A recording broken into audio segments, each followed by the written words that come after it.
Magandang umaga po sa ating lahat. Good morning po. Magandang umaga po sa ating lahat mga kapatid, sa atin pong mga bisita at panauhin, sa atin pong mga manonood sa ibaba. At welcome po muli sa The Lord's Temple po. Sa umagang ito, sa pagpapatuloy ng atin pong gawain, tayo ngayon ay tutunghay sa kapahayagan ng salita ng Diyos, ang kanyang mensahe para po sa atin ngayong umaga. Bago pong lahat ay muli po tayong lumapit sa Diyos sa pamamagitan ng panalangin. Aming dakilang Diyos, nawa ang aming mga handog ng mga awit, ng aming mga papuri, aming mga pasasalamat, kahit ang aming mga handog, Panginoon, para po sa inyong iglesia, nawa ito'y maging katanggap-tanggap, Panginoon, sa inyong harapan.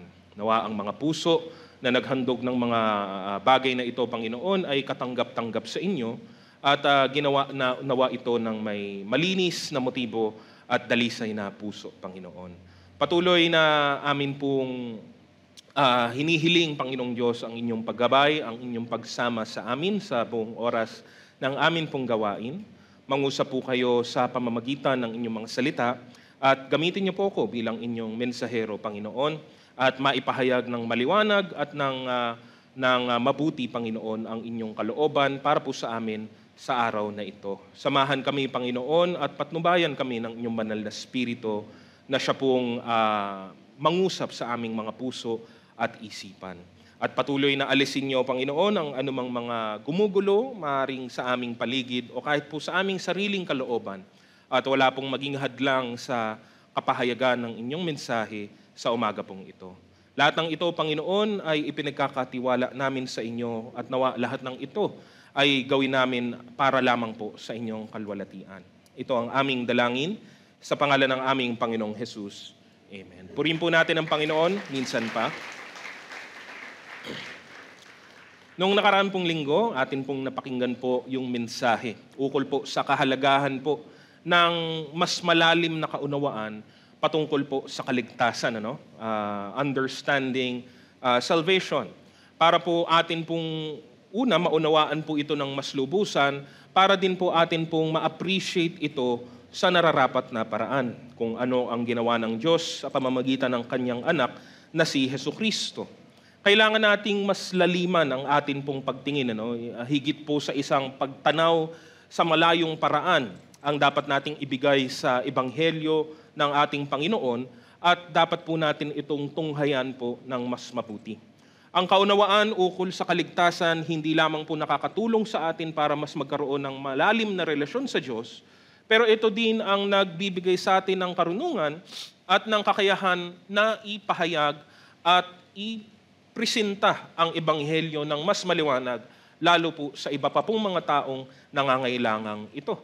Kaya dito makikita po natin ang isang mahalagang bagay po, ang buhay po ng isang Kristiyano, ng isang mananampalataya, ay dapat dapat po itong nabubuo o napapalibutan po ng isang pagkauhaw. Pagkauhaw sa salita ng Diyos, pagkauhaw sa katotohanang nilalaman po nito, pagkauhaw doon sa mismong pagtanaw at pagranas ng kalooban po ng Diyos sa atin at sa pamamagitan ng atin din pong mga buhay. In relation to that, ang mensahe naman natin ngayon ay atin pong titignan ng mas mabuti ang ilan pa pong mga katotohanang may kinalaman po sa pagiging mananampalataya at kung paanong ang mga katotohanang ito'y dapat gawin tayong matibay at matatag sa atin pong buhay, ano man po ang mangyari, ano pa man po ang dumating. Lahat ng mga taong sumampalataya kay Kristo Jesus ay tunay na pinagpapala ng Diyos. Kaya't ang bawat isang mananampalataya ay dapat pong magkaroon ng ang atin pong pamagat ngayon. Dapat lahat ng mananampalataya magkaroon po ng steadfast confidence in God. Atin pong tignan po, there is a great benefit and blessing to those who have fully trusted in Jesus Christ. Ano po ba ang sinasabi ng salita po ng Diyos sa atin ukol sa tema pong ito? Dadalhin tayo ng atin pong mensahe sa aklat po ng Roma, na meron pong mas mariing pagpansin sa ilang unang mga talata sa loob ng Kabanatang 5. mahalagang alalahanin at i-note po palagi kung ano po ba ang konteksto na sinasabi po ng aklat na ito. Ano po bang sinasabi ng sumulat na si Apostol Pablo, lalo pa po doon sa mga nakaraang mga talata o kabanata. Pag tinignan po natin sa mabilis na pagtanaw po sa kabanatang una, pinapahiwatig at iniuulit ni Apostol Pablo ang karampatan o makatwirang paghusga ng Diyos, laban sa lahat ng mga gumagawa ng kasalanan at pagsalansang laban sa Kanya. His wrath has been revealed against all ungodliness and unrighteousness. Sa kabanatang 2 naman po ng Roma ay pinahayag o nilapag ni Apostol Pablo para makita ng lahat ang kamangmangan na magtiwala sa moralidad, ang kaisipan o ang kakayahan, sinasabi ng tao, ang kanyang kakayahan na mamuhay ng maayos o mabuti sa kanyang sarili. Ito'y kamangmangan, sabi ni Pablo, kaakibat nito ay ang pagtitiwala din po sa kapangyarihan ng kautusan para po magligtas. Parehas lang sila. Ang pagtitiwala sa kautusan bilang sangkap o bilang daan ng kaligtasan at ang pagtitiwala sa sarili bilang mabuti at katanggap-tanggap sa Diyos ay parehas pong kamangmangan. It is foolish. Sabi po niya sa chapter 2. Sa chapter 3 naman po, piniliwanag ni Apostol Pablo sa unang bahagi ang katotohanan. Ang lahat ng tao ay makasalanan. Lahat. Ang punto dito, 2 lang naman po ang kategorya ng tao, lalo na sa kapahayagan ng bagong tipang mga aklat. Either ikaw ay Hudyo o ikaw po ay hindi Hudyo. Ang tawag po sa kanila ay hintil. Parehas lang silang makasalanan, sabi ni Pablo, at karapat-dapat silang parusahan ayon sa katwiran ng Diyos. Pero dito din binuksan ni Apostol Pablo ang napakaganda, the beautiful and majestic gospel that is from God. Ito ang kaligtasan na hindi nagmula sa kautusan, hindi nagmula sa mga mabubuting gawa, ito ay makakamtan lamang sa pananampalataya kay Kristo at sa Kanyang ginawa. Pananampalataya kay Kristo at ang ginawa ni Kristo.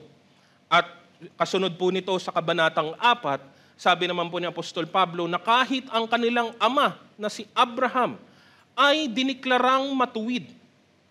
Itinuring matuwid hindi dahil sa kanyang kasipagan, hindi dahil sa kanyang mga gawa, kundi dahil mismo sa kanyang pananampalataya pa rin sa Diyos. Mahalaga itong puntong ito sa kabanatang 4 kasi ito po yung naging background po sa lahat pa ng sasabihin at pinaliwanag ni Apostol Pablo ukol sa katotohanan ng kaligtasan. Na ang plano ng Diyos sa kaligtasan ay nariyan na. Aklat pa lang ng Genesis. Ang isang punto ay hindi pa ito ganong kaliwanag sa atin o sa kanila na mga namumuhay noong panahon nung una. Pero nandun na po yung punto na iyon, hindi po ito binago o pinalitan ng Diyos. Hanggang sa ito, ang kulminasyon ng mga kapahayagang ito ay matatagpuan po sa mga huling talata ng Kabanatang 4. Basahin po natin, Roma Kabanata 4, 20 hanggang 25. Sabi po dito, hindi siya na tinutukoy po dito sa unang bahagi ay si Abraham po. Yun po yung context sa mga naunang talata. Hindi siya nag-alinlangan sa pangako ng Diyos. Sa halip, lalo siyang tumibay sa kanyang pananampalataya at nagpuri pa sa Diyos. Lubos siyang naniniwala na tutuparin ng Diyos ang ipinangako nito. Kaya dahil sa kanyang pananampalataya, siya'y itinuring ng Diyos bilang isang taong matuwid. Again, yan po yung background. Yan po yung context. Dahil sa kanyang pananampalataya, wala na pong ibang dahilan. He was counted as righteous. And sunod po, ang salitang itinuring na matuwid ay hindi lamang para sa kanya. Hindi lamang para kay Abraham, kundi para sa atin din naman. Tayo rin ay pawawalang sala kung tayo'y sumasampalataya sa Diyos na muling bumuhay kay Jesus na ating Panginoon. Siya ay pinapatay, ang siya naman po dito ay si Jesus. Siya ay ipinapatay dahil sa ating mga kasalanan at muling binuhay upang tayo'y mapawalang sala. Again, the flow or the line of salvation has been made clear, at least now in the book of Romans. Na noon pa man ito na ang layunin ng Diyos. Noon pa man ang pinakamahalagang bahagi na ipinagkaloob ng Diyos sa atin ay ang pananampalataya. Itinuring na matuwid si Abraham dahil sa kanyang pananampalataya at hindi lamang siya, tayo rin naman. Kaya dito, pinakita ni Apostol Pablo sa unang mga kabanata ng Roma ang mga mahalagang prinsipyo. The only way for man to be declared righteous is by faith. Hindi po sapat na dahilan ang pagiging ignorante sa kabanatang 1, ang moralidad o ang relihiyon sa kabanatang 2 para po makatakas ng kahatulan. Wala po. There is no excuse to escape the judgment of God. Pinaliwanag niyang mabuti na pananampalataya lamang ang paraan para tayong mga makasalanang tao ay maligtas. Pinayag ito ng Diyos magmula sa lumang tipan hanggang sa lahat ng mga nangyari sa kasaysayan.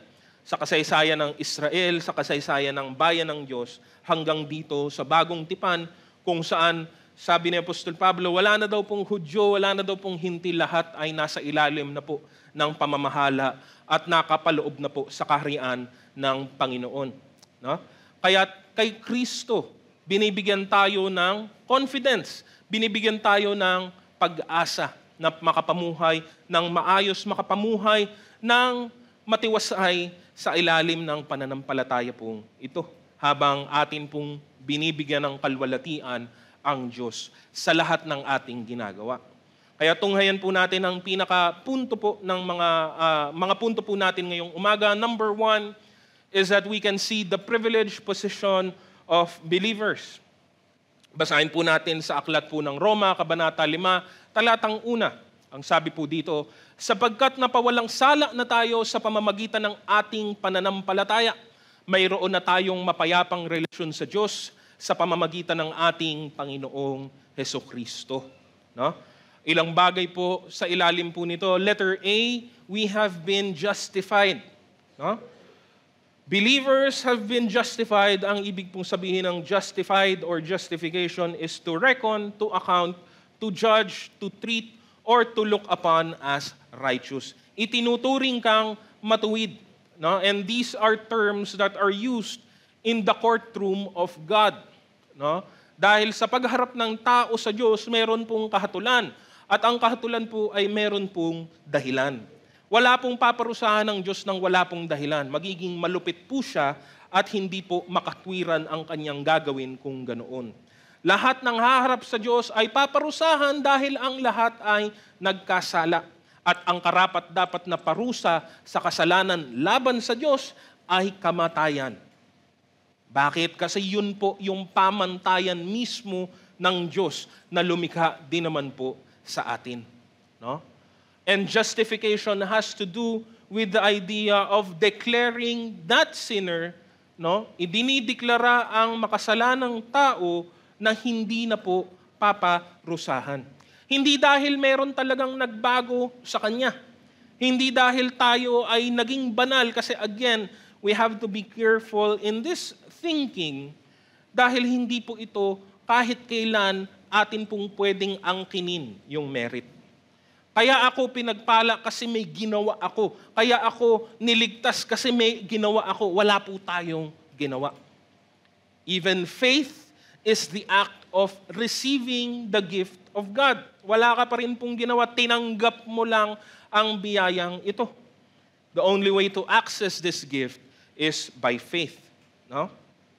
Ang point ng justification is makasalanan tayo, marumi po tayo, dapat po tayong parusahan, pero tinuring tayong matuwid. We are declared righteous.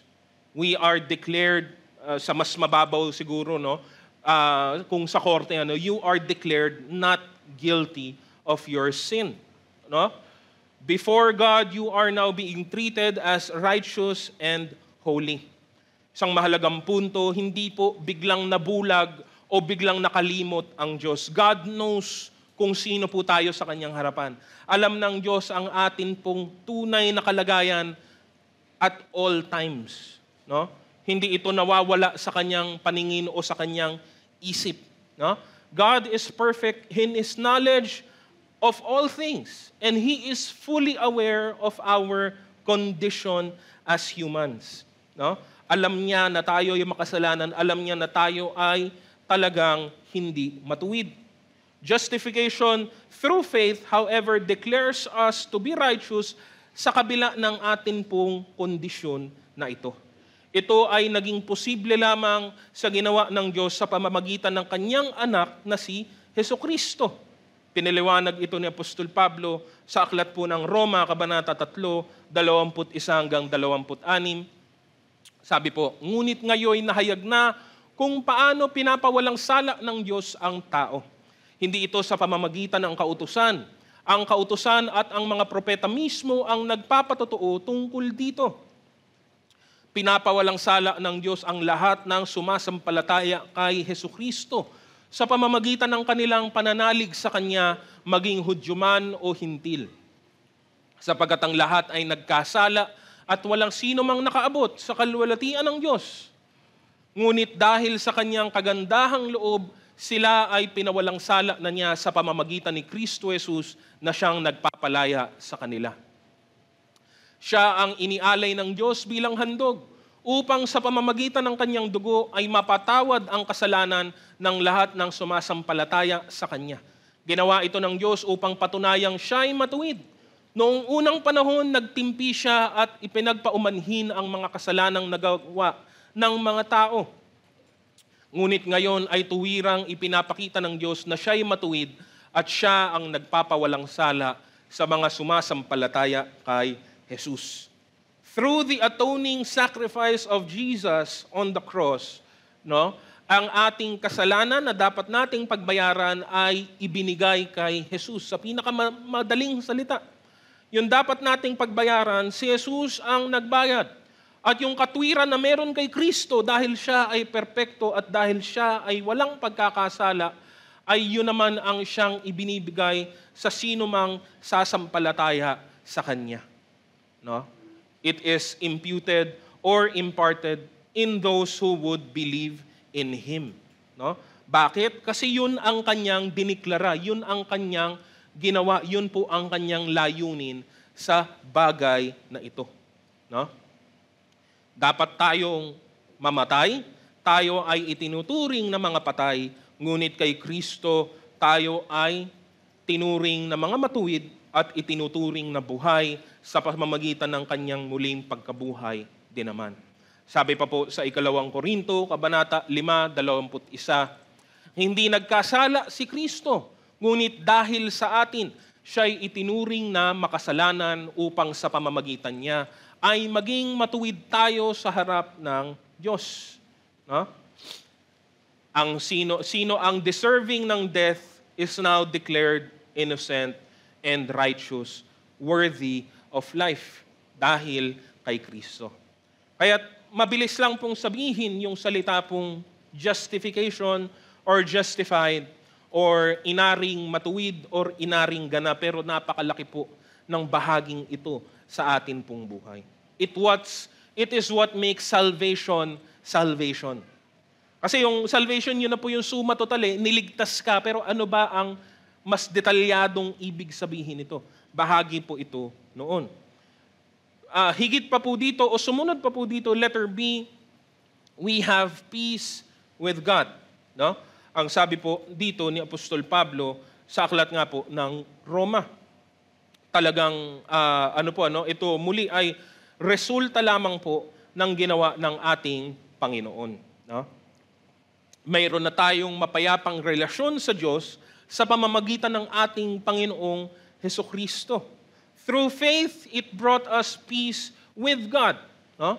Bakit mahalaga ito? Pinapahayag ng salita po ng Diyos na ang bawat isang tao sa kanyang likas na kalagayan ay meron pong meron pong laban po sa Diyos. No? Sa English po, mas madalis pong i-describe, may isang word po tayong ginagamit madalas, it's enmity. No? Ito po'y mahahambing po sa salita din pong enemy, no? Kalaban or kaaway. Yun po ang atin pong relasyon sa Diyos. It is not neutral, no? Hindi po tayo nasa positive na side, hindi po tayo, alam mo yon, hindi po tayo kilala ng Diyos pero malayo lang tayo. Hindi din po neutral na parang wala lang pong pakialam ang Diyos sa atin. Hindi po, sa atin pong likas na kalagayan, magkaaway po tayo ng Diyos. Dahil ang mga tao sa kanilang pagkakasala ay namumuhay in rebellion against God. And ang Diyos naman na nanatiling mabuti, matuwid at banal. Laban ito sa atin din pong likas na kalagayan. Kaya meron po laging conflict ang dalawa. No? The only thing that comes to us at our current state of sinfulness is the righteous anger and wrath of God. No? Galit ang Diyos sa atin. Rebelde naman tayo sa Diyos. Ganun lang po ang relasyon po natin sa likas na ating kalagayan.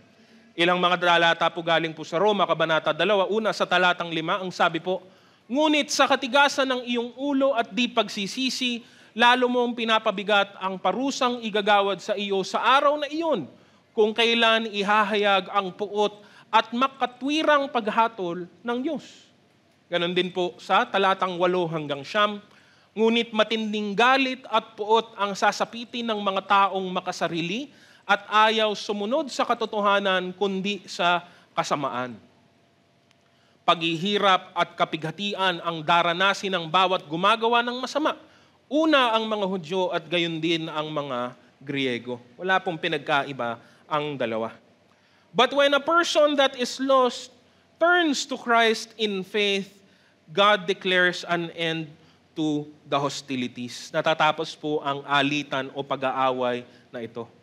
God declares real peace between us and Him. No? He brings that person to a right relationship with Himself. No? Kaya't ang Diyos ay nagkakaloob ng kapayapaang ito oras mismo sa oras na ang isang tao ay magtiwala kay Jesus sa pamamagitan ng pananampalataya. No? Kaya nga napakahalaga ng pagkakasunod o bawat bahagi po nito, no? Dahil ang galit po ng Diyos sa kasalanan ay hindi po nagbabago. At sa isang banda, hindi nga niya ito pwede pong palusutin o pwede pong pagbigyan because that would make His righteousness and His holiness and His goodness questionable. Hindi po nga pwedeng sabihin o gawin ng Diyos na, sige, hindi ko na lang kayo paparusahan. Wala na lang yun. What makes Him different then from the politicians of this world? From the governments of the world, kung saan palakasan, paandaran, korupsyon, at suhol ang umiiral sa bawat sulok ng mundong ito. God will never allow that. That's why in His righteous anger, ito po ay napunuan pa rin po sa pamamagitan ng Kanyang inihandog alang-alang sa atin. Ang galit po ng Diyos ay napunuan at nasatisfy. Ito po ay napagbayaran sa pamamagitan ng kamatayan ni Kristo sa krus. There's a reason why our sin had to be taken up by Jesus. May dahilan po yun. Hindi po yun magandang sabihin kasi hindi po. Mahalagang punto po yun. No? Siya ang tumanggap ng karampatang parusa na dapat tayo sana ang daranas. No? At yun po ay sapat na pong kabayaran dahil si Kristo ang kordero ng Diyos na wala pong bahid, na wala pong dungis, na wala pong anumang pagkakasala laban sa Kanya. No? Mahalagang alalahanin din po dito, it is not us who sought out peace with God. Hindi tayo ang naghanap nito. No? For we are both unwilling and unable. Ayaw natin ito at hindi din natin ito gusto sa kabilang banda. We are unwilling in that our sinful nature and ungodliness prevents us from ever seeking God and His righteousness on our own. Sa ating likas na kalagayan, ayaw nating lumapit sa Diyos. Kaya nga gumagawa tayo ng mga sarili nating Diyos. Yung version ng Diyos na pabor sa atin or komportable tayo. No? And it happens even today. Marami siguro hindi na nga talaga sa imahe, no, nananalangin o sumasamba, no? Ang Diyos nila ay hindi na rin nakikita, pero ang Diyos nila ay hindi pa rin Diyos ng kataas-taasan. Ang Diyos nila ay yung Diyos, yung version ng Diyos na ito na pabor at kapaki-pakinabang sa kanilang mga kagustuhan at mga pagnanasa, no? We could never on our own, no, do so. Hindi natin ito gagawin kahit kailan. At ito nga po siguro, yung pangalawa po siguro yung mas masakit, we are unable. Gustuhin man natin, sabihin na natin na ginusto natin ito, sabihin na natin sa ating likas na kalagayan ay gusto nating hanapin ng Diyos, pero nandoon pa rin po ang problema na hindi din natin ito magagawa. There exists an immeasurable gap. Meron pong bangin na naghihiwalay sa atin. Isang distansyang malayong-malayo na namamagitan sa atin sa Diyos. Again, because of our sinful nature and because of His holy nature. Hindi tayo kahit kailan makakalapit sa Kanya. Gustuhin man natin. Hindi natin yan gugustuhin kahit kailan, pero gustuhin man natin, wala pa rin po tayong magagawa. Kaya kalunos-lunos ang atin pong likas na kalagayan. Again, when we say God has made peace with us, no, it is not on the basis of anything that we do, but it is based on what Christ has done for all of us. Sabi po sa Colosas, Kabanata 1, 20, at sa pamamagitan ng anak niloob ng Diyos na ang lahat ng bagay, maging sa langit o sa lupa, ay makipagkasundo sa Kanya. Pakikipagkasundo sa pamamagitan ng pag-aalay ng anak ng Kanyang dugo sa krus. No? At ito pong maganda, our peace with God is permanent. It is permanent. No? I don't know how amazing that is to you. No? Kasi sa mundo, tingnan mo ang kaguluhan sa mundo, ang kapayapaan po dito ay short-lived, mabilis, maikli lamang po ang buhay. At best we get, anong nangyayari sa Middle East ngayon? Ano pong tawag po doon in modern terms? Temporary ceasefire. No? Nandun yung pangamba. Kung nandun ka, kung ikaw yung nandun siguro, no, nandun yung pangamba mo na anytime pag napagtripan nung kalaban mo, nung kaharap mo, na bigla na lang kayong batuhan ng bomba, magpaulan ng bala, ay tapos na yung ceasefire. No? This peace between God and us is not temporary, it is not short-lived, it is permanent. No? Hindi na po yun mababaliktad, hindi na po yun maibabalik po sa dati dahil ang ginawa ni Kristo ay tapos na. It was finished once and for all. Hindi na din po ito kailangan paulit-ulit na gawin. No? It can never be undone, it will never be changed. No? Kaya kung ikaw ay meron na po, naranasan mo na po, nandoon ka na po sa kapayapaang ito, sa mapayapang relasyon sa Diyos, that's permanent. That's forever. No? Kaya again, our position in Christ is one of great privilege. Tayo ay pinaging matuwid, inaring ganap, and we are forever at peace with God. No? Ang mahalaga po dito, it has only been made possible by what God has initiated. Siya po ang nagpasimula. He took the first step because we cannot. Hindi natin ito kaya. No? Binigay niya ang kanyang anak bilang sakripisyo para naman tayo ay mabuhay. No? Binigay niya ang kanyang anak bilang handog para mamatay. Para in so doing, tayo naman ang mabigyan ng buhay. No? Sunod po dito is number 2, the full guarantee of believers. Basahin naman po natin yung talatang 2. Sa talatang ito, pinili ko pong gamitin, I think, yung lumang version ng Tagalog ang Biblia po. No? Kasi mas ano po, no, mas kumpleto po yung mga salita. Dito lang po sa slide po na ito, no, yun pong version na iyon, no. Mas similar po siya doon sa mga English versions na binabasa po kasi natin. Sabi po dito, sa pamamagitan din naman niya'y nangagkaroon tayo ng ating pagpasok sa pamamagitan ng pananampalataya sa biyayang ito, na diyan ay nagsisilagi tayo at nangagagalak tayo sa pag-asa ng kalwalatian ng Diyos. No? Sa English po, no? Gusto ko lang din pong basahin. Through Him, we have also obtained access by faith into this grace in which we stand. And we rejoice in hope of the glory of God. No? Mas gusto ko po yung version na ito sa Tagalog. Ano? So ilang bagay din po dito. The guarantee of believers is that letter A, we have permanent access.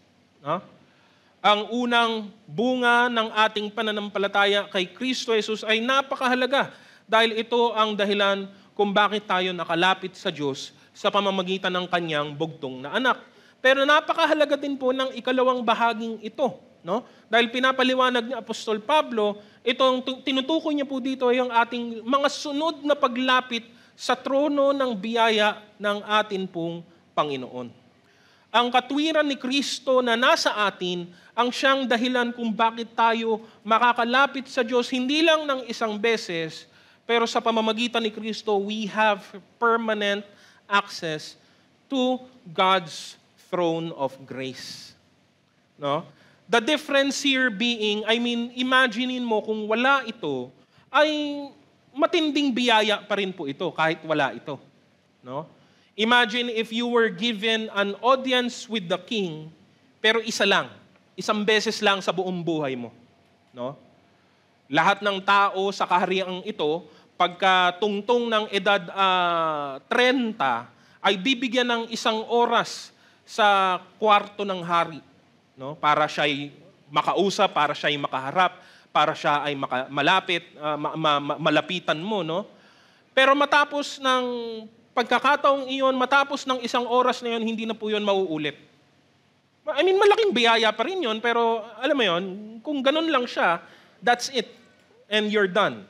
No? But here, yun yung second part na pinapatukuyan ni Apostol Pablo, no? The gates have been opened. Hindi tayo nakalapit sa Diyos ng isang beses lang at tapos na, tayo ay makakalapit sa Kanya sa kahit anong panahon, sa kahit anong oras, dahil tayo ay nakay Kristo na. We have been justified by faith in Jesus eternally. Hindi po yun pangminsanan lang. Hindi po yun nauubos. No? Hindi po yun napapanis. It is, again, forever. Grace is God's riches to us. Sabi po nung talata, we have all obtained access by faith into this grace in which we stand. Ang biyaya sa mas mababaw na salita o ang kagandahang loob sa mas malalim na salita, no, pinapatukuyan po nito ay parehas na salita lamang po. It's grace. It is unmerited favor. Yan pong mabuting bagay na hindi karapat-dapat naman talaga para sa iyo. Yan po ang kahulugan ng grace or ng kagandahang loob. No? Grace is God's riches to us. Grace is unsought, undeserved, and unconditional on the part of God. No? Grace is God pursuing us until He found us and persevering with us after. No? Ito'y pangwalang hanggan. No? At sabi ni Apostol Pablo, no, sa kanyang maraming mga sinulat, madalas po pinag-iisa niya ang biyaya o ang kagandahang loob at kapayapaan sa maraming pagkakataon. Kahit sa kanyang pagbati sa aklat ng Roma, ito po ang kanyang sinabi sa talatang 7 ng kabanatang 1. No? Sa inyong lahat na nasa Roma, mga minamahal ng Diyos at tinawag upang maging banal, sumainyo nawa ang pagpapala o biyaya at kapayapaang mula sa Diyos na ating Ama at sa Panginoong Hesukristo. In Christ, we have access to God's grace forever. No? Kaya nga muli sa mas literal na paraan napunit na po ang tabing. No? Sabi po sa Mateo 27:51, Biglang hati ang tabing ng templo, mula sa itaas hanggang sa ibaba, nayanig ang lupa at nabiyak ang mga bato. Ito yung nangyari matapos na malagutan ng hininga ang atin pong Panginoon sa krus ng Kalbaryo. No? Imagine ano bang magandang salita po dito? Imagine yun pong burden ng paglapit sa Diyos. Even in the time of Israel, no?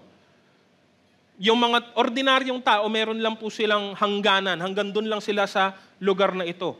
Meron pa pong diferensya, no? Yung mga babae, hanggang doon lang sila sa korte ng mga babae. No? Yung holiest place, nandun lang ang mga saserdote. No?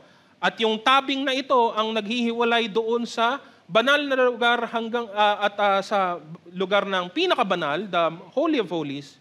At isang tao lang ang pwedeng pumasok dyan, ang high priest or ang punong saserdote, at pwede lang siyang pumasok dyan isang beses sa isang taon, at pwede lang siyang pumasok dyan kung siya ay karapat-dapat ayon sa pamantayan na ibinigay ng Diyos sa lumang tipan. That's it. No? Pero nahati na ang kurtina, nahati na ang tabing. No? Now in Jesus, we are able to enter the throne of grace permanently. Sabi po sa Hebreo, Kabanatang 10, 11 hanggang 20. Kaya nga, mga kapatid, tayo'y malaya nang makakapasok sa dakong kabanal-banalan dahil sa dugo ni Jesus. Binuksan niya para sa atin ang isang bago at buhay na daang naglalagos hanggang sa kabila ng tabing, at ang tabing na ito'y ang kanyang katawan. No? Permanent access. No? Wala pong makakapigil, wala pong makakahadlang, mismo ang Diyos i-welcome tayo sa kanyang presensya. No? And aside from that, letter B, we have complete assurance. No? Ang sabi po, we rejoice in the hope or in hope of the glory of God. No? Meron tayong guarantee galing mismo sa Diyos. No? Marami po tayong dapat ipagpasalamat in connection with our salvation. No?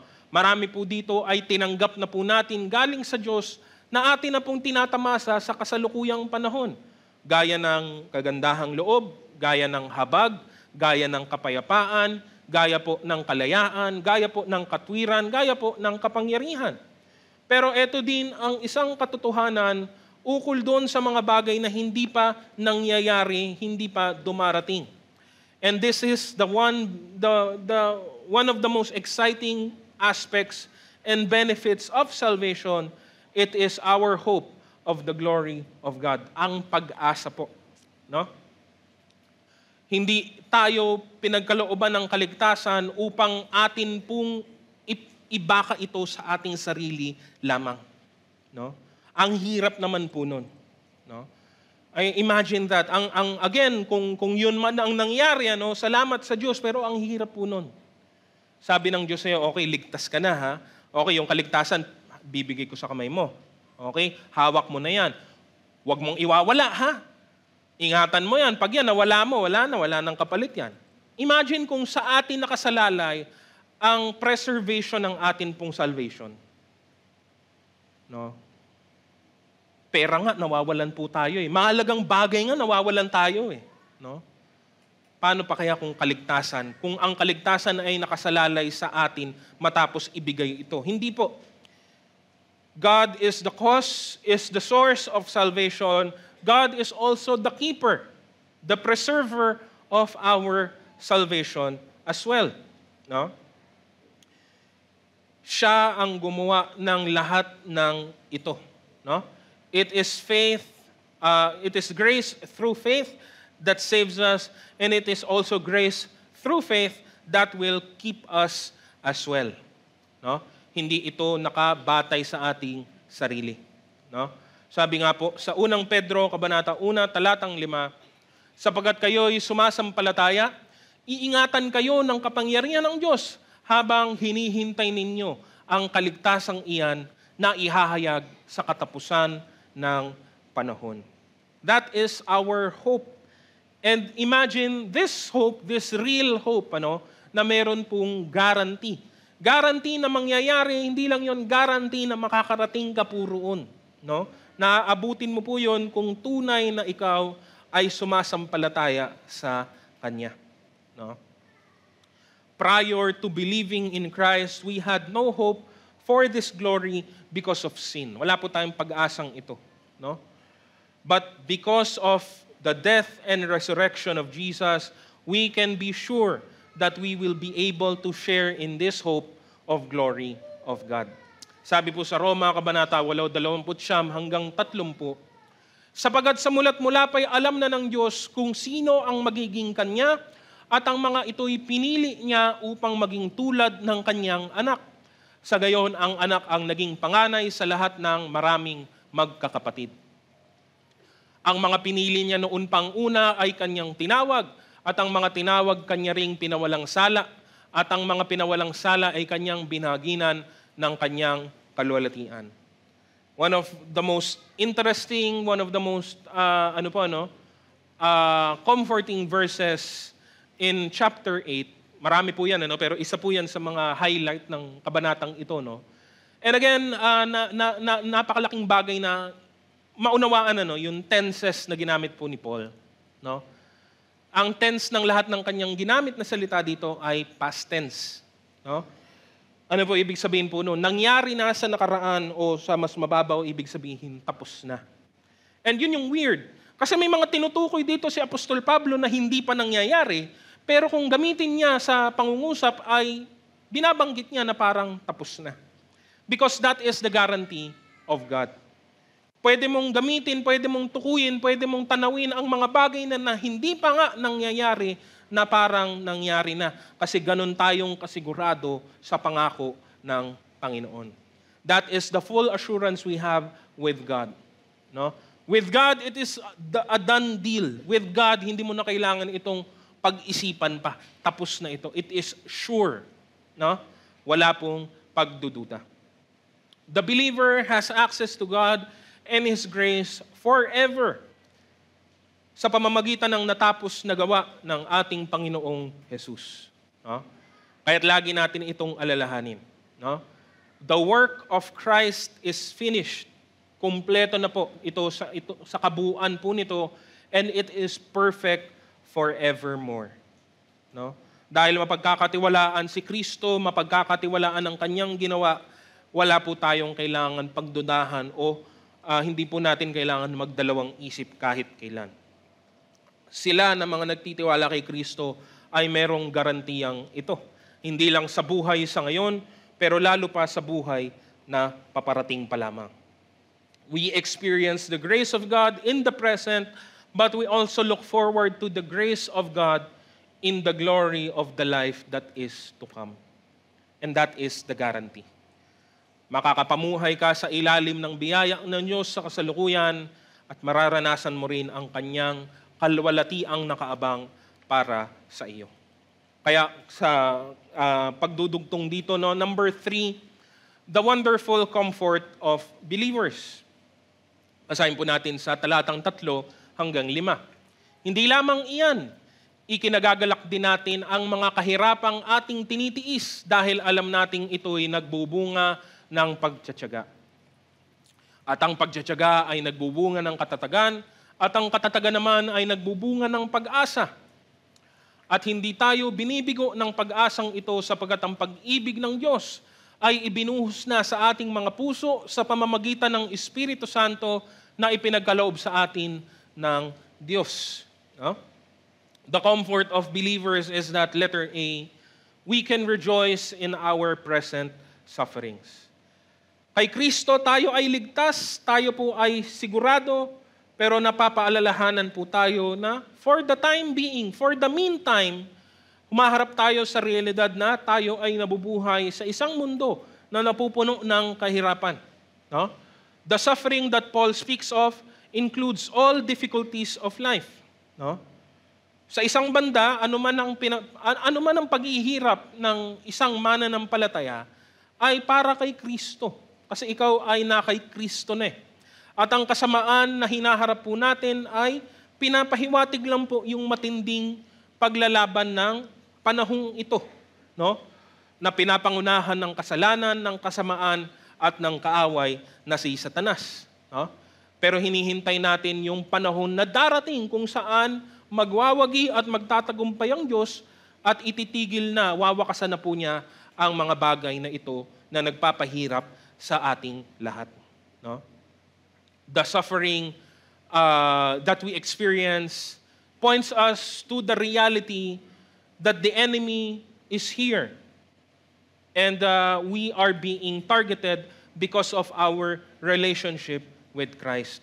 Paulit-ulit po itong binanggit ni Apostol Pablo, na dahil kahit si Pablo pinapahayag niya, pinapahiwatig niya ang patungkol sa pag-asa at kalwalhatiang na kay Kristo, hindi naman din niya pinagtakpan sa kanyang sariling mga mata ang kahirapan na nararanasan nating lahat. No, hindi naman nagbulag-bulagan ang mga alagad ng Panginoon. Sabi nga niya sa aklat po ng Pilipos 29, dahil ipinagkaloob niya sa inyo hindi lamang ang manalig sa Kanya, kundi ang magtiis din naman alang-alang kay Kristo. He was aware of this suffering, no? Na napalibutan ang kanyang sariling buhay at pati buhay din siyempre ng iba ding kanyang mga kapatid sa pananampalataya. Rejoicing in our suffering is not discounting the pain and sorrow that we face. No, hindi natin ito pinapawalang bisa o hindi natin ito pinagwawalang bahala, no? We can rejoice in suffering hindi dahil masaya ang kahirapan, kundi ginagamit at nagagamit ng Diyos ang lahat ng bagay, kahit ang kahirapan, upang ito ay magbunga sa atin ng pagbabagong espiritual. No? Para tayo ay mas maging katulad ng ating Panginoong Hesukristo. Diba? Kung babalikan ko nga po, balikan nga po natin muli yung talatang 4 hanggang talatang 5, para lang ulitin po natin yung pagkakasunod-sunod po, no, ng pagkakabanggit ni Apostol Pablo.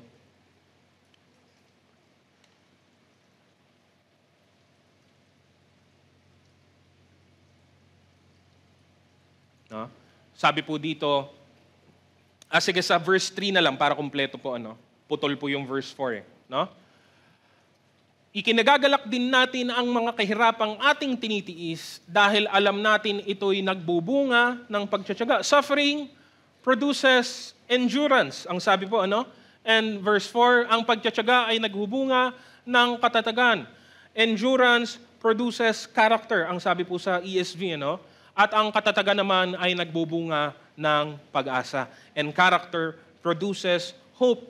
And finally, hope, sabi po, hindi tayo binibigo ng pag-aasang ito. Hope does not put us to shame. Hindi tayo nito mapapahiya. Hindi ka mapapahiya na ikaw ay umaasa sa Diyos. Hindi ka po, kahit kailan, manganganib o kukulangin dahil po kahit na ikaw ay nakakaranas pa ng panandalian at pansamantalang paghihirap dito. Dagdag dito ni dagdag po dito ni Santiago, sa kanyang liham, ang ganitong ideya din po, sa kabanatang 1, talatang 2 hanggang 4. Mga kapatid, maggalak kayo kapag kayo'y dumaranas ng iba't ibang uri ng pagsubok. Dapat ninyong malaman na napapatatag ang ating pananampalataya sa pamamagitan ng pagsubok. At dapat kayong magpakatatag hanggang wakas upang kayo'y maging ganap at walang pagkukulang. No? Because all of these can be used by God in order to be beneficial to us. Paulit-ulit na binabanggit ni Apostol Pablo, ang kahirapan ay totoo at mabigat. Ngunit ito din ay pansamantala lamang. Lalong-lalo na kung ikukumpara mo doon sa pag-asang ating inaabangan. Sabi po niya yan sa aklat ng Roma, kabanatang 8:18, para sa akin, ang mga pagtitiis natin sa kasalukuyan ay hindi maihahambing sa kalwalhatiang mahahayag sa atin balang araw. Ganon din po sa 2 Korinto, kabanata 4:17, ang bahagya at panandali ang kapighatiang dinaranas namin ngayon ay magbubunga ng kagalakang walang hanggan at walang katulad. No? This is comfort to us. No? Hindi mo kailangan malungkot, hindi mo kailangan magmaktol, hindi mo kailangan magdabog na ikaw ay nakakaranas ng kahirapan. Ito man ay kayang gamitin ng Diyos. Ito man ay nagbubunga sa atin ng pag-asa. Pag-asa hindi sa buhay na ito, pag-asa hindi sa mundo na ito, pag-asa hindi sa mga bagay sa sanlibutan, kundi pag-asa po natin sa Diyos at sa langit na Kanyang kinaroroonan. No? At panghuli po, letter B, we can rest in our hope through the Holy Spirit. No? Ang pag-asang ito na galing sa ating mga paghihirap ay isang pag-asang hindi po matitinag, hindi po tayo kahit kailan ito mafe-fail. Sa pamamagitan muli ng pananampalataya kay Kristo, ibinuhos na ng Diyos ang Kanyang pag-ibig sa ating mga puso sa pamamagitan ng walang iba kundi sa pamamagitan ng banal na Espiritu na ipinagkaloob sa bawat sumasampalataya sa Kanya. Hindi pa po tayo perpekto at hindi po tayo magiging perpekto sa buhay sa kasalukuyan. Pero ang atin pong karakter, ang atin pong pagkatao ay sinasalamin na po, no? Sinasalamin na po yung ebidensya ng mga bagay na darating dahil po sa Holy Spirit na nasa atin. At ang banal na Espiritu na ito ang siyang nagbibigay sa atin ng mga bungang espiritual na karapat-dapat sa Diyos at malaki ang benepisyo sa atin. The hope of future glory will not put us to shame because we already possess the evidence of the love of God through the Holy Spirit. Siya po mismo ang ating garantiya, ang atin pong ang atin pong resibo, no?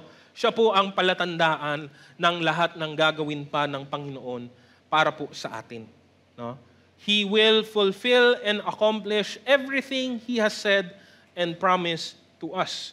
Sabi po sa Efeso, Kabanata 1:13 hanggang 14, kayo man ay naging bayan ng Diyos matapos ninyong marinig ang salita ng katotohanan, ang magandang balita na nagdudulot ng kaligtasan. Sumampalataya kayo kay Kristo, kaya't ipinagkaloob sa inyo ang Espiritu Santo na ipinangako ng Diyos bilang tatak ng pagkahirang sa inyo. Ang Espiritu ang katibayan na makakamit natin ang mga pangako ng Diyos para sa atin hanggang sa makamtan natin ang lubos na kaligtasan. Purihin natin ang Kanyang kaluwalhatian. No? This guarantee is not on paper or metal or stone.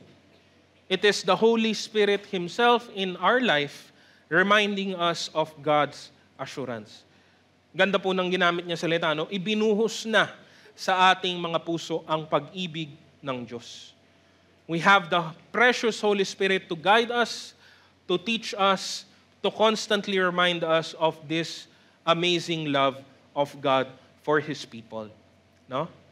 Kaya dahil sa banal na Espiritu, alam niyo po yun, yung mahirap na landasin, yung mahirap na biyahe ay nagiging magaang, nagiging mabilis, nagiging kasiyasiya dahil kasama po natin siya. Nakapagpapahinga tayo sa Kanyang presensya. He has the power to keep our hearts in perfect peace regardless kung gaano mang kahirap ang atin pong hinaharap na bagay. Sabi po sa Isaiah 26, talatang 3, iyong iniingatan siya sa ganap na kapayapaan na ang pag-iisip ay nananatili sa iyo sapagkat siya'y nagtitiwala sa iyo. This is the comfort the believer has in salvation. Ito ang aliw na nagpapalakas sa atin at nagbibigay sa atin ng kakayahan para po makapagpatuloy at makapagtiis sa kabila ng kahirapan na maaari nating harapin. The comfort of God will never fail.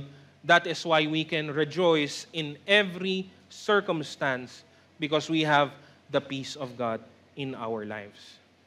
Sa atin pong pagtatapos, 5 talata lang po yan, galing po sa Roma, Kabanatang 5. It is thorough in its presentation of the blessings and benefits we have in Jesus Christ. Gusto ko pong basahin muli bilang isang serye po ng mga talata, Roma, Kabanata 5, 1 hanggang 5. Sapagkat napawalang sala na tayo sa pamamagitan ng ating pananampalataya, mayroon na tayong mapayapang relasyon sa Diyos sa pamamagitan ng ating Panginoong Hesukristo.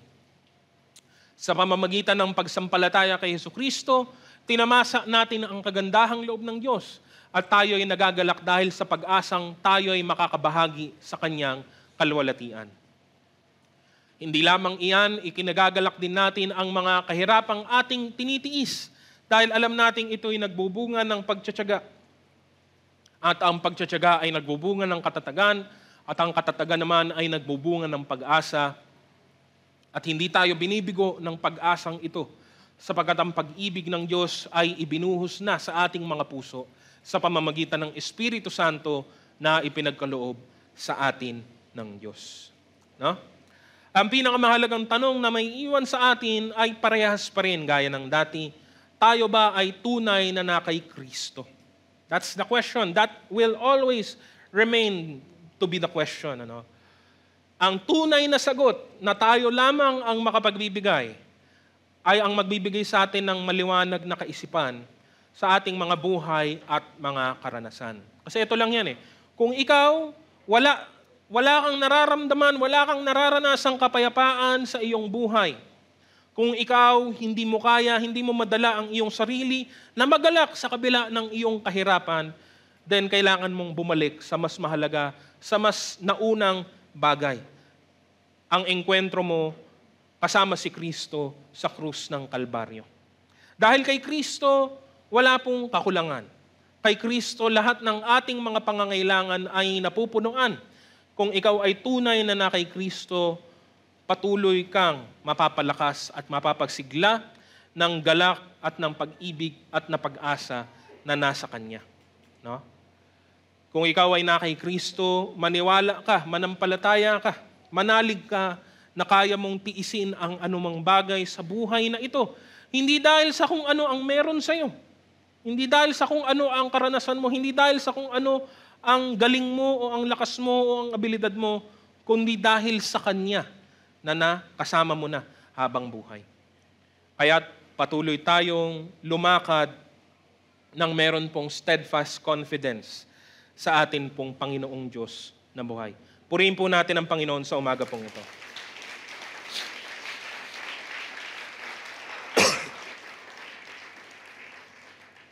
Sa pagtatapos po natin, inaanyahan ko na po ang bawat isa na tumayo po at tayo po ay manalangin.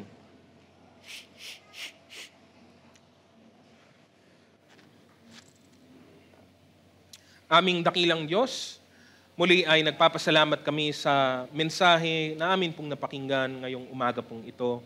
Patuloy naming nakikita at ninanamnam, Panginoong Diyos, ang mga napakahalagang detalye, mga talata na tumutukoy, Panginoon, sa biyayang marahil ay nasa amin na, marami sa amin.